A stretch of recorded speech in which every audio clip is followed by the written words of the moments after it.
Nossos amigos telenautas, estamos aqui com a segunda parte com a professora Maria Inês Ocanan de Luca, psicóloga e neuropsicóloga, especialista em aprendizagem, mestre em psicologia da saúde, membro da equipe multidisciplinar da Associação Brasileira de Dislexia. Estamos entrando na segunda parte, que são várias perguntas, nossos amigos. Então, para não se tornar muito cansativo, estamos entrando na segunda parte. E eis a pergunta para a nossa querida professora Maria Inês. Então, a nona pergunta, meus amigos. Essa pergunta foi feita... essa aqui está vindo de Mato Grosso do Sul. Olha, está indo longe, hein? Alguma restrição quanto à área de trabalho para os disléxicos? A gente já falou um pouquinho no outro programa a respeito. Não há restrição. Eles podem ser médicos, aviadores, psicólogos, engenheiros, advogados, o que eles quiserem ser. O que a gente vai ter que observar é se eles têm talento para aquilo e vocação. Se tiverem, eles dão conta de fazer. É lógico que algumas dificuldades na parte acadêmica vão acontecer. Tudo que envolver leitura escrita para eles sempre vai ser uma dificuldade. Às vezes, por exemplo, o advogado consegue fazer o curso inteiro, na hora de tirar a carteirinha da OAB, fazer o exame, eles apresentam dificuldades. Mas até a OAB já está com um olhar diferente para quem tem dislexia, está fazendo algumas coisas diferentes nesse exame da ordem. Mas não há restrição. Eles têm alguma habilidade assim diferente aos demais alunos? Eles são geralmente bons com as questões de artes, eles têm uma habilidade, uma capacidade de percepção visual um pouco melhor, eu diria, do que os demais. Porque como eles têm dificuldade na decodificação da leitura escrita, eles partem para transformar tudo aquilo que eles estão aprendendo em imagens. Então, quando você falar para ele, olha, o meu coração está doendo, ele vai pensar num coraçãozinho vermelhinho, lá na figura mesmo do coração, ele vai pensar em imagem. E tudo ele transforma em imagem. Então, aquilo que você colocar em imagem para ele compreende muito melhor. Então, você vai ver que tem muitos artistas, principalmente em outros países, porque eles identificam com mais facilidade, eles buscam a identificação da dislexia mais precocemente. Você vai perceber que tem muitos artistas das várias áreas. Então a gente teve Leonardo da Vinci, que é o considerado, né, o mestre da arte, né? Famosos, que tinham dislexia, mas e porque terem uma imaginação melhor também, uma imaginação boa, usarem, porque eles usam o hemisfério. Porque o que acontece? Leitura escrita se processa no hemisfério esquerdo. É nesta região que as células estão mal localizadas. Para compensar, ele usa o hemisfério direito. E o que a gente tem lá de funcionamento, de especialidade no hemisfério direito? A criatividade. Então, eles passam a usar a criatividade para sanar as dificuldades do hemisfério esquerdo. E aí passam a ser melhores artistas, de repente, do que os demais. Por isso é que tem tanto artista. Existe medicamento que ajude ou cure a dislexia? Como não é uma doença, não existe medicamento. O que pode acontecer é de ter dois distúrbios juntos, como a gente falou já na primeira fase, na primeira etapa dessa entrevista, que pode ter o TDAH junto, que é o transtorno de déficit de atenção com hiperatividade. Para quem tem esse distúrbio, é receitado uma substância química que ajuda na manutenção do foco de atenção. E aí, se ele tem esses dois distúrbios, ajuda na atenção, ele fica um pouco melhor, né? Dentro de sala de aula, presta mais atenção, você vai dizer, a medicação funcionou, mas funcionou para o outro distúrbio. E aí acaba ajudando, é lógico, na dislexia, porque diminui os sintomas do outro distúrbio. Mas especificamente para a dislexia, não há uma medicação que seja indicada e que seja funcional e que vá resolver. E não vai sumir. Os sintomas melhoram através do tratamento, mas nunca vão sumir e desaparecer por completo. Como seria o tratamento, então? Então, o tratamento se dá através de estabelecimento de novas estratégias de processamento de informação. Como é que a gente faz isso? Com a fonoaudióloga, a princípio, para treinar aquelas habilidades fonoaudiológicas que ele tem falhas. Então, se ele não está distinguindo direito os sons, ela vai trabalhar esses sons através de atividades multissensoriais. Então, não vai ser só ver o quadro negro e escrever a letra ou a palavra.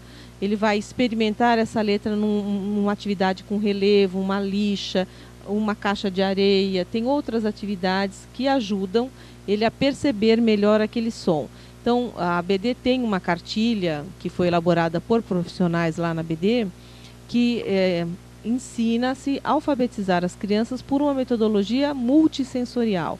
Então, a criança vê a letra, ela ouve, porque vem um CD na cartilha, ela ouve aquela letra e é focado bem a boca para ela perceber qual é o movimento que aquela letra exige da boca, de onde vem esse som. Ele é gutural, vem da garganta, é nasalado, vem do nariz. Isso tudo vai juntando informação.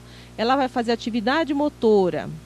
Então, ela vai com a mão fazer aquela letra no ar, no papel, onde for. Então, ela vai juntando informações e deixa de cometer erros. Passada essa fase, passa para uma psicopedagoga para ajudar na elaboração de texto, porque ela já não tem tanta dificuldade com a leitura da letra, da sílaba, da palavra, mas ela tem dificuldade em organizar um texto.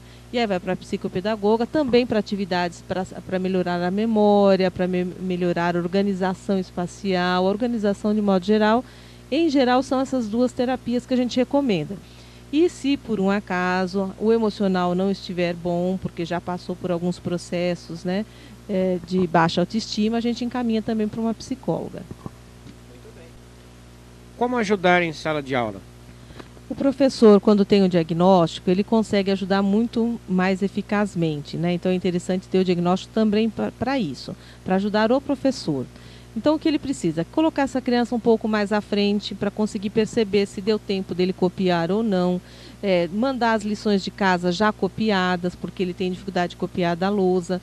Ele demora muito. A hora que ele começa a copiar, a professora já apaga. Ele não consegue saber depois que lição ele tem para fazer. Estão perguntando ali, ó. O professor, quando escreve muito rápido na lousa, tem algum problema? Ele escrever rápido não, mas se ele apagar rápido, sim. Porque aí ele não vai ter tempo de copiar, né? Então ele tem que pensar que ele tem lá alunos com dificuldade. Então deixar, ou escreve mais no alcanto para ele poder usar o outro lado da lousa e deixa aquilo lá mais tempo. Para aquele que tem dificuldade. Fazer perguntas oralmente, ou então ler a pergunta da prova para aquela criança. E muitas vezes perguntar o que foi que ele respondeu. Porque ele escreve um pouco confuso, mas na hora que você pergunta oralmente, ele se sai bem. Ele consegue explicar aquilo que ele escreveu melhor do que o que ele escreveu. Então, considerar essa resposta oral também. E muitas vezes também dar trabalhos para completar a nota. Então, ele consegue fazer pesquisa bem, ele consegue fazer outras atividades que não seja exatamente leitura escrita, para poder provar que ele adquiriu aquele conteúdo dado. Então, nossos amigos telenautas, estamos aqui diante da nossa querida professora Maria Inês Ocanã de Luca, psicóloga e neuropsicóloga. Vamos a mais uma pergunta. E como poderíamos ajudar em casa? Bom, eu costumo dizer que para a gente ter o sucesso em relação à dislexia, nós precisamos ter uma mesa sustentada por 4 pernas. Quais sejam?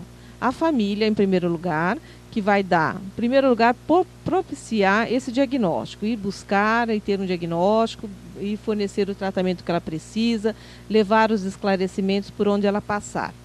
O profissional que vai atendê-la, que pode ser o fono, pode ser a psicopedagoga, para fazer um acompanhamento adequado para que ela evolua mais facilmente.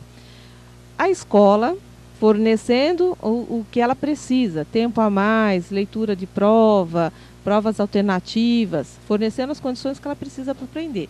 E o sujeito, né? O disléxico tem que estar presente lá, não adianta todo mundo correr atrás, todo mundo envolto e preocupado, e ele dizendo, não, eu tenho dislexia, não vou fazer, porque eu não vou conseguir, porque eu não sei ler, eu não vou dar conta.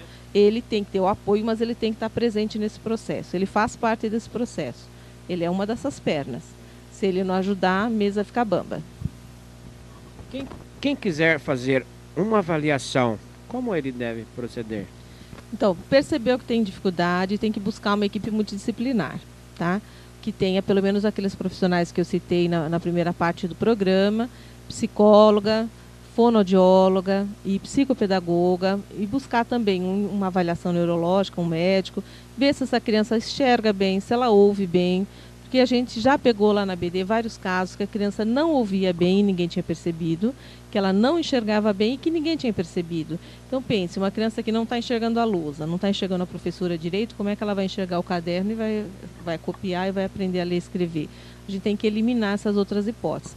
Então buscar uma equipe multidisciplinar para que seja feita uma avaliação completa, porque também não adianta você vai num psicólogo, depois você vai na fono, depois você vai na psicopedagoga, junta os 3 relatórios, dá para o neuro e fala resolve. Eles têm que conversar. A avaliação é multidisciplinar nesse sentido, da gente trocar informações uns com os outros para chegarmos juntos a uma conclusão. Não é um profissional que chega à conclusão, é a equipe. Um pai, uma mãe, com filhos aí de 5 anos de idade, entre 5, 6, 7, 8, ou até menos, com 4, né? Eu não sei qual a possibilidade dele ter condições de avaliar se o filho dele tem essa doença. É fácil dele detectar? Não, a gente costuma pedir para que os pais esperem que ele tenha 2 anos de escolarização para detectar qualquer distúrbio de aprendizagem.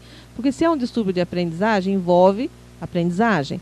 E quando a gente pode dizer que essa criança já aprendeu ou já deveria ter aprendido? Quando ela passou pelo primeiro, segundo ano, pelo menos, pela antigamente chamada, né, pré-primário, primeiro ano.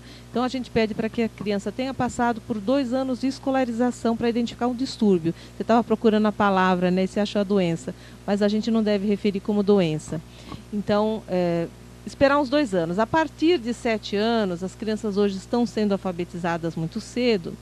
Então, aos 7 anos, pode ser que a gente possa fazer um diagnóstico e colocá-la como criança de risco, porque ainda não está completamente alfabetizada, mas apresenta todos os sintomas. Mas a partir de 8, 9 anos já dá para fazer um diagnóstico seguro. Bem, tudo bem. Agora uma pergunta minha pessoal. O retardamento mental, ele tem alguma coisa a ver? Não, é um dos fatores de exclusão para a dislexia. Uma das atividades que a gente faz durante a avaliação é medir o coeficiente de inteligência, o QI da criança. Se ela estiver classificada como deficiência mental, já exclui a dislexia. O disléxico tem inteligência normal e é um dos critérios. Ele tem que ter a inteligência normal para nós continuarmos pensando em dislexia. E aí nós vamos verificar as outras coisas. Então, uma das primeiras que a gente checa se há o caso da deficiência mental. E a gente tem pego muitos casos lá na BD em que a criança tem deficiência mental com 13, 14, 15 anos e ninguém nunca havia dito isso para os pais. Então a estimulação não foi feita adequada, ele provavelmente poderia ter desempenho até um pouco melhor se a gente exigisse dele o que ele era capaz de dar e está sofrendo aí durante muitos anos sem ter um diagnóstico adequado. Muito bem. Quem tiver ainda dúvidas, como obter as respostas? Nós temos alguns meios de comunicação que ajudam nas dúvidas dos interessados, pais, professores, parentes, amigos, às vezes esposas, às vezes tias que observam, né, nas crianças as suas voltas lá, dificuldades. Pode buscar pelo site da BD, que é www.dislexia.org.br. Lá nós temos dúvidas já de outras pessoas que já estão lá descritas as respostas. Tem informações sobre cursos para quem estiver interessado. Tem o telefone também? Tem o telefone 3258-7568. E temos também no Facebook uma página no Facebook que é a Associação Brasileira de Dislexia, onde você também obtém muitas informações a respeito da dislexia em geral. Na própria BD, no telefone que eu já citei, vocês encontram lá a cartilha, que nós estamos buscando um financiamento, um financiador para fazer uma segunda edição, que nós estamos com dificuldade. Nós temos relógio para disléxico, porque os disléxicos têm dificuldades para ler horas em relógio de ponteiro, que eu havia esquecido de mencionar. Eles têm dificuldade em decorar tabuada, então por isso não leem horas em relógio de ponteiro de forma adequada, e foi criado lá um relógio, na verdade fui eu que desenvolvi um mostrador para relógios de ponteiro que o disléxico consegue ler e tem à venda lá também na BD. Olha, você falou um negócio muito importante. Tabuada, ele tem dificuldade em aprender tabuada? Tem dificuldade de aprender tabuada, porque o que acontece com o dislexo? Ele precisa do concreto para fazer todas as associações, né? Ele é melhor, não é que ele só faz através do concreto, mas ele precisa, é muito mais hábil nisso. E a tabuada é decoreba, você tem que decorar. Então, para ele não funciona, ele tem que entender o processo. Então, se você fala 2 vezes 3, o que significa o vezes nessa frase que eu estou te dizendo? Então, você tem que explicar que o 2 aparece 3 vezes na conta. Então, mostra lá, olha, 2, 2 e 2, você junta tudo quanto é que dá. É como se fosse uma conta de mais, só que uma forma simplificada de fazer isso. Aí ele entende o processo. Mas quando ele precisa dessa tabuada, ele vai fazer o roteiro completo. Então ele precisa de 2 vezes 7. Ele começa 2 vezes 2, 2 vezes 3, 2 vezes 4, 2 vezes 5, até chegar no 2 vezes 7. Por isso fica lentificado na hora da prova. E é por isso que a gente pede que as professoras concedam a possibilidade deles usarem a tabuada impressa para fazer prova, pelo menos. Porque se ele já sabe o raciocínio, ele só precisa da agilidade para identificar o resultado. Então, se ele sabe o raciocínio, pode usar a tabuada impressa sim. Então, nossos amigos, estamos aqui mais uma vez com nossa querida amiga Maria Inês Ocanan de Luca, psicóloga e neuropsicóloga. Contatos com a professora, se algum telenauta, amigos nossos telenautas do Brasil e do mundo, quiser contactar e fazer alguma pergunta, ou então procurar seus próximos serviços, né? E está aí à disposição da nossa TV 100% o contato, e você pode passar para os nossos amigos telenautas aí, que garanto para você que foi muito boa essa entrevista com você. Eu é que agradeço a oportunidade de estar divulgando, né, essa disfunção, que é bastante importante, afeta muitas crianças em todo o Brasil. E mais uma vez colocando à disposição os nossos telefones 3258-7568, ou então o nosso site para tirar qualquer dúvida, que é www.dislexia.org.br. Estamos à disposição e lá vocês vão encontrar também informações sobre cursos e palestras que a gente pode levar até a sua escola, uma palestra, ou os professores virem até a BD para uma palestra, para tirarem suas dúvidas e compreender melhor. Muito obrigada. A TV 100% agradece a sua presença. Uma boa noite para todos, uma boa tarde ou um bom dia. E as nossas considerações finais com a nossa querida professora Maria Inês Ocanan de Luca. Um bom dia a todos, boa tarde, boa noite. Estejam atentos a seus filhos e busquem ajuda sim. Não é vergonha para ninguém e o importante é que eles sejam atendidos em suas necessidades. Um grande abraço a todos.